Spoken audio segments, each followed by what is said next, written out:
Hello my dear students. So कैसे हैं आप? आई थिंक सब अच्छे होंगे। That's great. तो डियर स्टूडेंट्स, आज से हम क्लास 9 का chapter second laws of motion को शुरू करने जा रहे हैं। और वीडियो को ध्यान से देखें, समझें।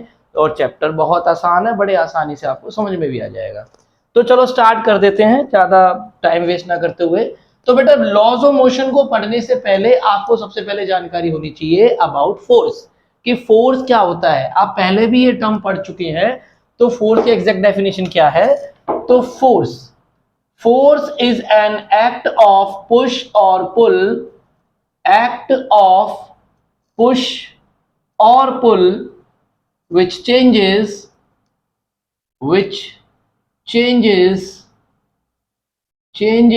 देखो, पहले होता क्या है कि फोर्स एक एक्ट है पुश करने का या पुल करने का, जो चेंज कर दे या चेंज करने का प्रयास करे, उसे हम फोर्स कहते हैं।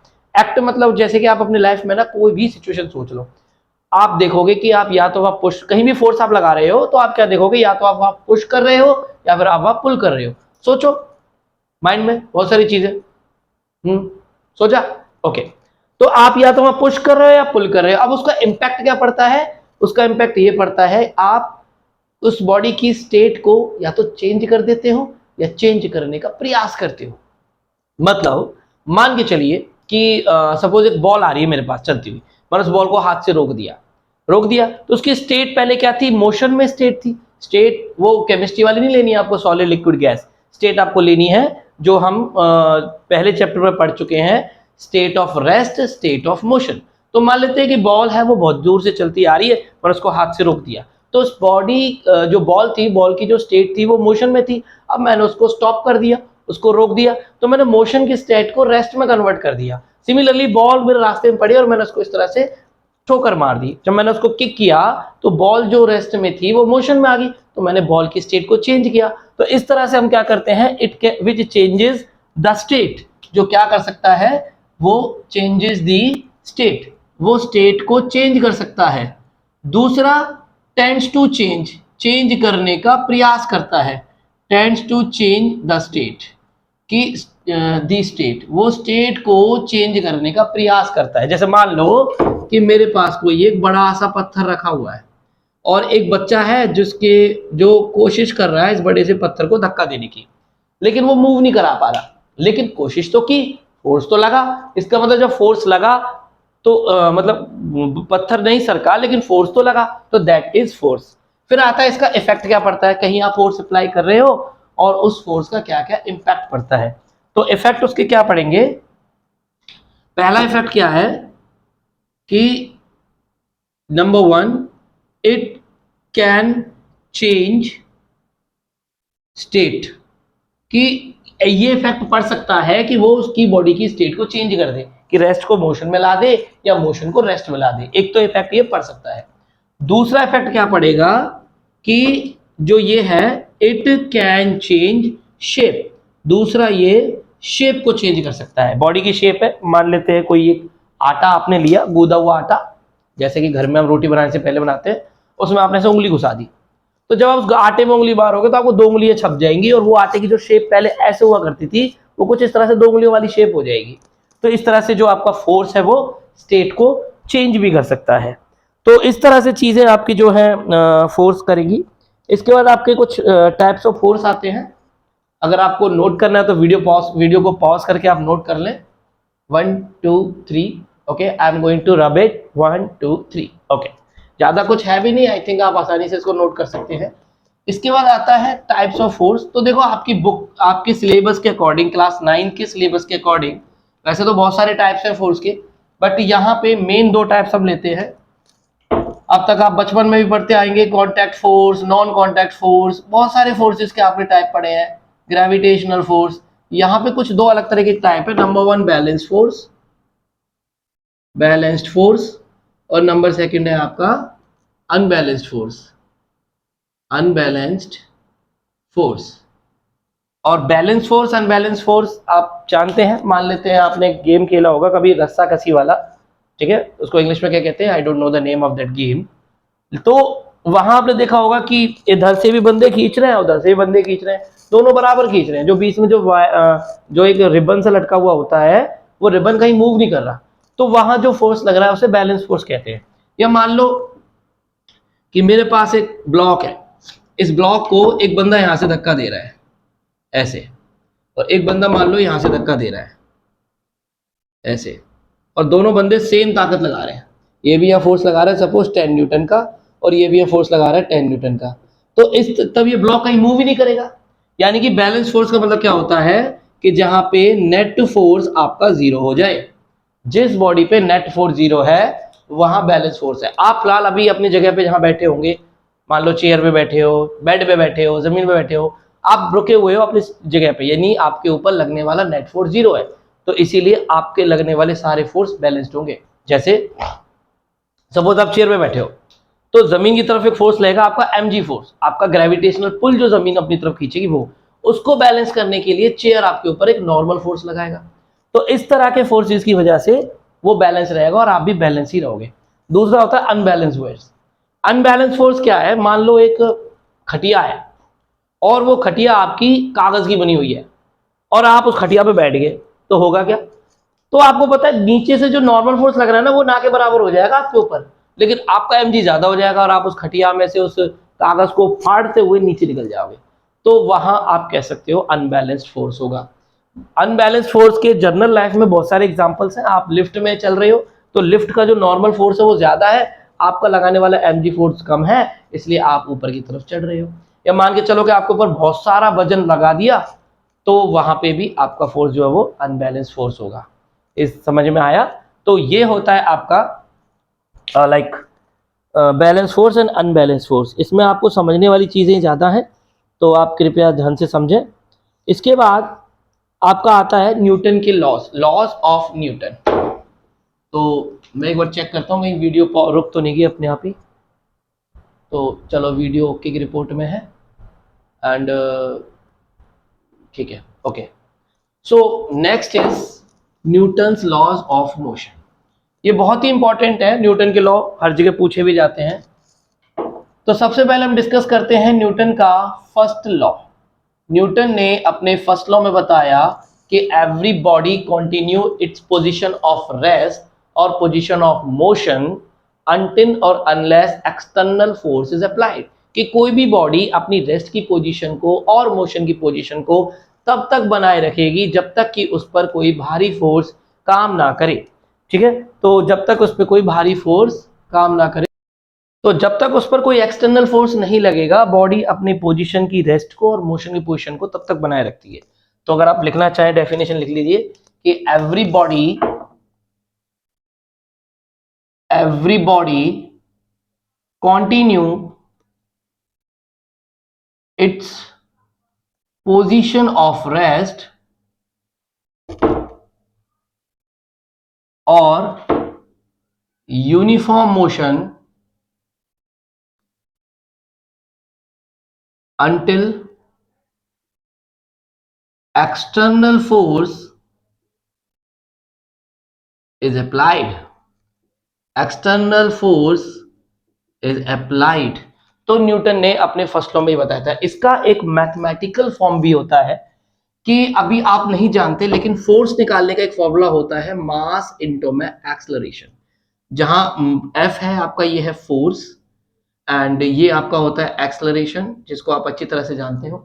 तब यह मैथमेटिकल फॉर्म कहता है कि if acceleration equals to zero, क्योंकि आपको पता है कि जब तक कोई बाहरी फोर्स नहीं लगता तब तक बॉडी में वेलोसिटी में बदलाव नहीं होएगा। ठीक है, क्योंकि फोर्स क्या करता है, फोर्स बॉडी में एक्सेलरेशन प्रोड्यूस करता है, और जब तक कोई एक्सटर्नल फोर्स नहीं लगता बॉडी में चेंज नहीं, वेलोसिटी में चेंज नहीं आएगा, और वेलोसिटी में चेंज नहीं आएगा तो if acceleration is equal to zero then there is no change in velocity. That means there is no change in position. इसका मतलब जो बॉडी रेस्ट में है, जो रेस्ट में होगी वो रेस्ट में ही रहेगी, और जो यूनिफॉर्म मोशन में होगी, not only motion, uniform motion में होगी वो यूनिफॉर्म मोशन में ही रहेगी। तो ये न्यूटन का फर्स्ट लॉ हुआ करता है, जिसमें जैसे एग्जांपल के तौर पे आप मान लेते हैं आपके सपोज आपके रूम में कोई टेबल है, कोई चेयर है, वट जो थिंग आपको दिखाई दे रही चीज है, आपने उसको उस टेबल में ही छोड़ दिया, मतलब टेबल पे आपने कोई पेन छोड़ दिया। अब आप 10 दिन बाद आओ, 20 दिन बाद आओ, अनलेस और कोई एक्सटर्नल फोर्स ना लगे, कोई बाहरी तूफान वगैरह ना आ जाए, कोई फालतू फंड की घटनाएं ना आ जाए, जैसे लाइक आपका कोई भूकंप ना आ जाए, तो जो पेन आपका टेबल पे रखा हुआ है वो टेबल पे ही रखा रहेगा, वो उसको अगर कोई बाहर का बंदा उसको मूव ना कराए। तो ये कहता है न्यूटन अपने पहले लॉ में। तो every body continue its position of rest और uniform motion until an external force is applied. This is Newton's first law. और मैथ इसे हम बोला जाए, इसको हम बोलेंगे जब आप इसको करते हो तो मैथमेटिकल फॉर्म, मतलब बेसिकली आप इसी से प्रूफ किया जाता है सारा, ये जो जितना भी हमने किया है this is mathematical. Okay, next is Newton second law. तो आप एक बार इसको नोट कर लें और उसके बाद हम न्यूटन सेकंड लॉ डिस्कस कर लेंगे। तो वीडियो को पॉज करके एक बार नोट कर लें। मेरा बिट 1 2 3, मेरा बिट 1 2 3। ओके, सो इसके बाद जो नेक्स्ट टॉपिक है दैट इज सेकंड लॉ। तो सेकंड लॉ हम डिस्कस करते हैं। सेकंड लॉ क्या कहता है? सेकंड लॉ को पहले डिस्कस करने से पहले आप पहले समझेंगे एक टॉपिक जिसका नाम होता है मोमेंटम। तो you will discuss one thing that is momentum. तो मोमेंटम क्या होता है? मोमेंटम मोमेंटम होता है it is the quantity of motion. It is the quantity of motion contained in a body, contained in a body. जब किसी body पे कोई एक्सटर्नल फोर्स वगैरह नहीं लग रहे होते हैं, उसके बाद उसके अंदर कुछ मोशन की क्वांटिटी बचती है, वो आपका मोमेंटम होता है। जैसे मान लेते हैं कि एक लाइक आप जानते हो रेहड़ी वगैरह टाइप में जो होता है, कोई एक ठेला है, ठीक है, उस तरह का कुछ ठेला होता है ज्यादातर मार्केट में जो आ रहे हैं, और ये आप सबका फेवरेट गोलगप्पे का ठेला है। मान लेते हैं ये गोलगप्पे का ठेला है और फिलहाल ये गोलगप्पे है नहीं, ये खाली है, अदरवाइज तुम्हारा ध्यान गोलगप्पे पे चला जाएगा और मुझे जबकि पढ़ाना है, ठीक है। हमने एक बंदे ने क्या किया, उसने इस ठेले पे एक इस तरह से एक फोर्स लगा दिया और धक्का देके छोड़ दिया। तो आपने मान के चलो आपके हाथ में ठेला है, आपने इस तरह से यूं फोर्स लगाया और छोड़ दिया, तो क्या आपके फोर्स हटाने तक तुरंत ही फोर्स के तुरंत हटाते ही वो ठेला रुक जाता है क्या? हाँ, नहीं रुकता ना, बिल्कुल सेम सिचुएशन यहाँ। तो जब ठेला नहीं रुकता, इसका मतलब ठेले के अंदर कुछ क्वांटिटी ऑफ मोशन बच जाता है आपके फोर्स हटाने के बाद भी। तो जो क्वांटिटी ऑफ मोशन उस ठेले के अंदर बचता है, that quantity of motion is momentum, ठीक है। तो जो क्वांटिटी ऑफ मोशन उस ठेले के अंदर बचता है उस टाइम पे, आपने बॉल को किक कर दिया, किक करने के बाद आप फ्री। अब किक करने के बाद फिर भी बॉल मूव करती जा रही है, क्योंकि उसके अंदर कुछ ना कुछ क्वांटिटी ऑफ मोशन बच रहा है। एक बार मैं वीडियो चेक कर लूँ कहीं, हाँ चल रही है। तो आपके जो आपका जो क्या कहते हैं बॉल है, उसको आपने किक करी और किक करने के बाद भी उस बॉल के अंदर जो क्वांटिटी ऑफ मोशन बचता है, दैट इज मोमेंटम। तो मोमेंटम समझ में आया? क्लियर? अगर किसी को नहीं समझ में आया तो एक बार वीडियो को बैक करके दोबारा से समझ ले। तो मोमेंटम के बेस पे ही आपका सेकंड लॉ बोलता है। तो न्यूटन ने अपना सेकंड लॉ क्या बताया था? अच्छा, मोमेंटम को एक चीज और, मोमेंटम को डिनोट किया जाता है, डिनोट जो उसको करते हैं हम पी से करते हैं, और मोमेंटम का जो फॉर्मूला होता है it is mass and the velocity, कि क्या उस बॉडी का मास है और किस वेलोसिटी से वो जो बॉडी है वो मूव कर रही है, दैट इज मोमेंटम। अब मोमेंटम एक वेक्टर क्वांटिटी है, मोमेंटम वेक्टर क्वांटिटी है, और जो इसकी जो डायरेक्शन होगी वो डायरेक्शन ऑफ वेलोसिटी की होगी, यानी जो वेलोसिटी की डायरेक्शन होगी वही मोमेंटम की डायरेक्शन होगी। अब देखते हैं इसमें सेकंड लॉ क्या कहता है इस मोमेंटम के बेस पे। तो सेकंड लॉ ऑफ न्यूटन,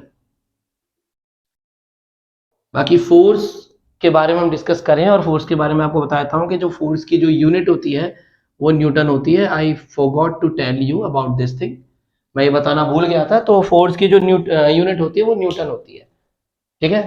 तो जो यूनिट है इसकी वो न्यूटन है, NEW TON, जिसको हम कैपिटल N से डिनोट करते हैं। तो यहां तक की चीजें तो वो बहुत आसान सी चीजें हैं जो आपको पता है। तो हमने क्या किया, मोमेंटम डिस्कस किया, मोमेंटम आपको समझ में आ गया। इसके बाद सेकेंड लॉ क्या कहता है? सेकेंड लॉ ये बोलता है बच्चा कि जो चेंज इन मोमेंटम जो होती है ना, कि चेंज इन मोमेंटम, या आप कह सकते हो rate of change of momentum, कि rate of change of momentum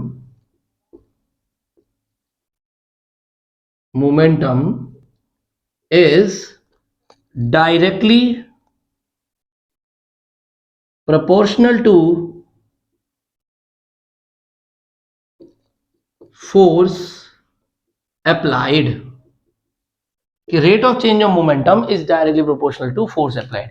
यानी कि जो आपका चेंज, जो मोमेंटम का जो चेंज है, यानी delta P with respect to delta T, यानी change in momentum, change in time, वो किसके बराबर हो जाता है? फोर्स के बराबर हो जाता है। अब ये होता कैसे है इसको समझो, है क्या बेसिकली, इसको विजुलाइज करो। तो जो रेडी हमने एग्जांपल दी थी कि मैंने रेडी को धक्का दिया और मैंने धक्का देके छोड़ दिया और उसके अंदर कुछ मोमेंटम बच गया। अब मान लेते हैं मैं दोबारा दौड़ के गया और मैंने उसको और तेजी से धक्का दिया और फिर लौट के आ गया, तो क्या बॉडी थी, जो रेडी थी, जो ठेला था, ठेले के मोमेंटम में चेंज आया? बिल्कुल आया। लेकिन क्यों आया? मेरे द्वारा लगाए गए फोर्स की वजह से आया। अगर मैं फोर्स नहीं लगाता तो मोमेंटम में कोई चेंज नहीं आता। अब मान लेते हैं मैंने फोर्स अगर ज्यादा लगाया तो मोमेंटम में ज्यादा चेंज आएगा, कम आएगा? बोलो बोलो, मैं सुन रहा हूं। मोमेंटम में ज्यादा चेंज आएगा, बिल्कुल सही जवाब। उसी तरह से अगर मैं कम फोर्स लगाऊंगा तो मोमेंटम में, हाँ, कम फोर्स आएगा। बिल्कुल मन मन में बोल रहे हो, तेज मुंह से आवाज नहीं आ रही तुम लोगों की। चलो, तो मैं सुन रहा हूं, मुझ तक आवाज पहुंच रही है आपकी।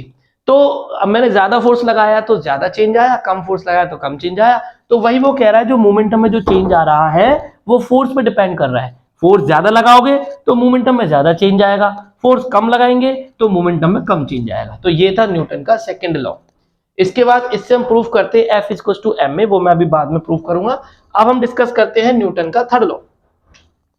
तो next is third law of Newton. तो थर्ड लॉ ऑफ न्यूटन क्या कहता है? ये तो बहुत ही विख्यात है, सब जानते हैं। For every action there is equal and opposite reaction. For every action there is equal and opposite reaction. इसको थोड़ा सा विजुलाइज करेंगे। देखो, आप एक बात बताओ, मान के चलो मेरे हाथ में ये तकिया है, ये प्लो है, मैंने इस प्लो पे नीचे से फोर्स लगा रखा है। इस प्लो के अंदर वेट है जो नीचे की तरफ फोर्स लगाएगा, और मैंने इसके ऊपर की तरफ फोर्स लगा रखा है इस तरह से, तो ये बैलेंस में है। अगर मेरा फोर्स कम हो गया तो मेरा हाथ नीचे चलता चला जाएगा। सिमिलरली अगर मैं फोर्स ज्यादा कर दूं तो प्लो ऊपर उछल जाएगा, छत पे पहुंच जाएगा। तो वही वो कहता है कि मैंने लगाया इस पे एक्शन, इसने लगाया रिएक्शन, इसने रिएक्शन लगाया नीचे जाने के लिए, मैंने अपोजिट में एक्शन लगा दिया उसको बैलेंस करने के लिए। तो ऊपर वाला जो फोर्स है और नीचे वाला फोर्स है, जब वो बैलेंस में है, बराबर है, तो हमारा थर्ड लॉ बोलता है कि FAB, यानी कि FAB force on A by B is equal to minus of FB। ये इसका मैथमेटिकल फॉर्म है। ये मैथमेटिकल फॉर्म न्यूटन के सेकंड लॉ का है। मैथमेटिकल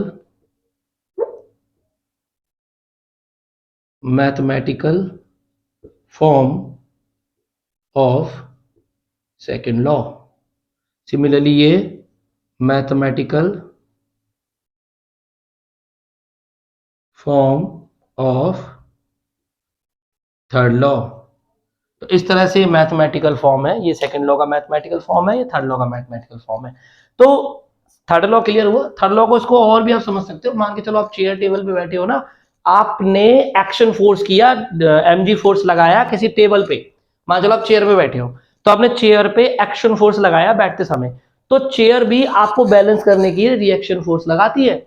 अगर वो चेयर कागज की बनी होती तो चेयर रिएक्शन फोर्स कम लगाती है, रिएक्शन फोर्स कम लगाती तो आप उस चेयर के कागज को फाड़ के नीचे गिर जाते। तो for every action there is equal and opposite reaction, हर जगह लग रहा है, हर जगह लग रहा है ये थर्ड लॉ। मान के चलो मैं दीवार को फोर्स लगा रहा हूँ ऐसे, इस बोर्ड को फोर्स लगा रहा हूँ ऐसे, तो मैं जैसे फोर्स इधर लगा रहा हूँ ना, अपोजिट में बोर्ड मेरे ऊपर ही फोर्स लगा रहा है, मैंने एक्शन किया, बोर्ड ने रिएक्शन किया, तभी तो बैलेंस में दोनों चीजें। अगर मेरा फोर्स ज्यादा होता तो मेरा हाथ पार हो जाता दूसरी तरफ, और अगर बाई चांस ये ज्यादा होता तो ये मेरे को पीछे धक्का दे देता। तो इस तरह से for every action there equal and opposite reaction. अब यहां से अभी हमने एक फॉर्मूला पढ़ा था फोर्स का, that is F is equal to ma। तो अब हम वो डिस्कस करेंगे कि क्या फॉर्मूला होता है सेकंड लॉ। तो वीडियो को पॉज करके इसको नोट कर लें, अगर आपको नोट करना है तो नोट कर लें। नीचे वाला थोड़ा सा कम आ रहा है इसमें, तो एक मिनट, थोड़ा सा इसको मैं सही कर देता हूं। अब ये आपका आ जाएगा पूरा।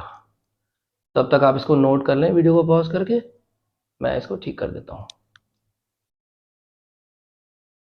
चलिए, इसके बाद आपका आता है, हो गया 1 2 3, I am going to rub it 1 2 3, yes I am going to rub it students.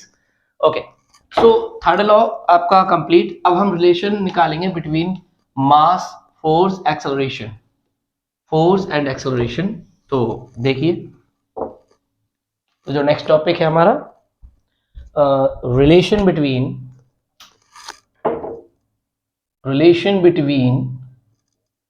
Force and acceleration. तो ये मैंने लिखा है तो इसका मतलब रिलेशन है, इसका मतलब एक्सेलरेशन है, तो इसको समझ लेना। तो देखो इसको हम कैसे करते हैं, आपको पता है कि बाय सेकंड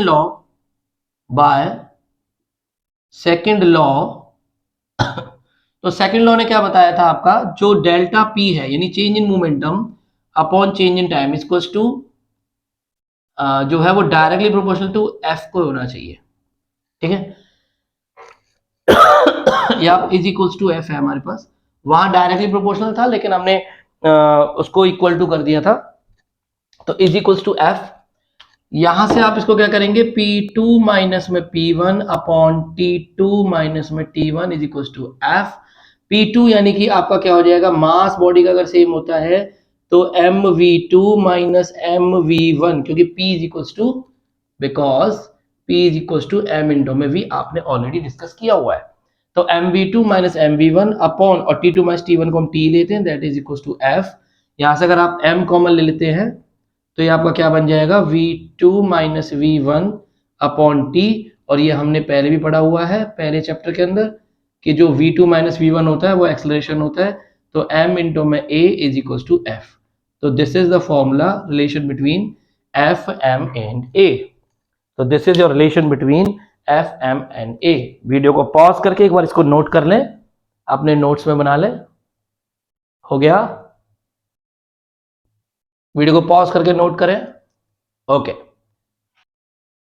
अब एक क्वेश्चन आपके सामने बोर्ड पे है, तो इस क्वेश्चन को आप एक बार ट्राई करें, वीडियो को पॉज करके एक बार ट्राई करें।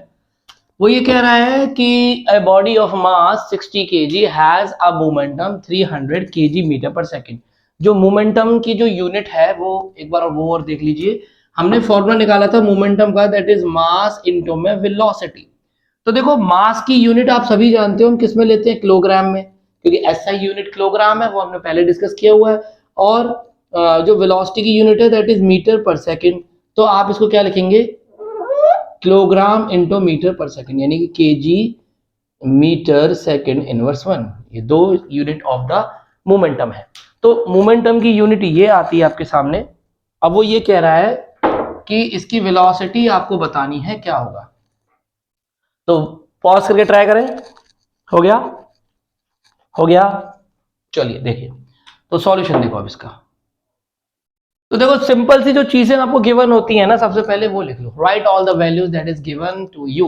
तो क्या क्या आपको गिवन है, आपको मास गिवन है तो m आपको गिवन है दैट इज 60 kg। आपको मोमेंटम गिवन है जिसको हम p से डिनोट करते हैं 300 किलोग्राम मीटर पर सेकेंड। सबसे पहले आपने वैल्यूज लिख ली। अब वैल्यूज लिखने के बाद आपका स्टेप क्या होगा, आपने ये देखना है कि ये जो वैल्यूज है क्या ये सेम सिस्टम ऑफ यूनिट में है, क्या ये एसआई में है या सीजीएस में है। तो देखो मुझे तो सब एसआई में दिख रही है, क्योंकि किलोग्राम भी एसआई की यूनिट है और मीटर पर सेकंड भी एसआई यूनिट है, तो सब एसआई में है, तो सीधा फॉर्मूला अप्लाई कर दो, as P is equals to m into में v होता है, तो P आपको हो जाएगा 300, m हो जाएगा 60 इंटू में v is equals to 300 by 60, तो वैल्यू आपकी आ जाएगी 5 मीटर पर सेकेंड। तो इस तरह से ये वैल्यू है। दूसरा क्वेश्चन देखिए बोर्ड पे आ रहा है, तो ये क्वेश्चन आपको बोर्ड पे दिखाई दे रहा है स्क्रीन पे। सॉल्व करें, वीडियो को पॉज करें और फिर सॉल्व करें। हो गया 1 2 3, is it done? 1 2 3, okay. So I am going to solve it. Solution देखिए इसका। तो a man pushes a box of mass 50 kg, एक बॉक्स है जिसका मास गिवन है that is 50 kg with a force of 80 newton, और जो फोर्स है उस पर जो फोर्स अप्लाई किया गया वो 80 न्यूटन का फोर्स अप्लाई किया गया। What will be the acceleration of the box? तो बॉक्स का एक्सेलरेशन क्या होगा? तो देखो पहले हमने क्या सारी वैल्यूज लिख ली, अब हमें देखना है कि सारी वैल्यूज आपकी उसमें है, सेम सिस्टम ऑफ यूनिट में है या नहीं है। तो दोनों को दोनों वैल्यूज मेरी एसआई में आ रही हैं, तो ठीक है एसआई में है तो वैल्यू सॉल्व कर दो। तो यहाँ आपको पता है कि F इज इक्वल टू होता है m इंटू में A, तो m आपको गिवन है 50, A आपको निकालना ही है, और F आपको गिवन है 80, तो A is equal to 80 by 50 that is equal to 8 by 5, यानी 5 1 जा 5 and 3 5 1.6 metre per second square. तो ये आपका क्वेश्चन है। उसके बाद नेक्स्ट क्वेश्चन स्क्रीन पे कंप्यूटर जी दिखाएंगे। Computer ji next question screen पे दिखाएं, ये रहा। तो वीडियो को पॉज करके इसको भी ट्राई करें। Very easy question, I think you can solve it. हो गया डन? मैं सॉल्व इट? चलिए तो देखो क्वेश्चन कह रहा है कि if a vehicle accelerates at a rate of 10 metre per second square. देखो कभी कभी क्या होता है, यहां तो हमें पता चल रहा है वो एक्सेलरेट कर रहा है, कभी हमें पता नहीं होता कि वैल्यू हमें गिवन क्या होती है। जब आपको ये पता ना चले ना कि वैल्यू गिवन क्या है, तो आप उस वैल्यू की यूनिट देखें। तो इसकी यूनिट क्या है? मीटर पर सेकेंड स्क्वायर, और एक्सेलरेशन की यूनिट होती है मीटर पर सेकेंड स्क्वायर, जो हमने हमारी पिछली वीडियो में पढ़ा हुआ है। तो इस तरह से हम यह पता कर लेंगे कि जो ये क्या गिवन हमें एक्सेलरेशन गिवन है।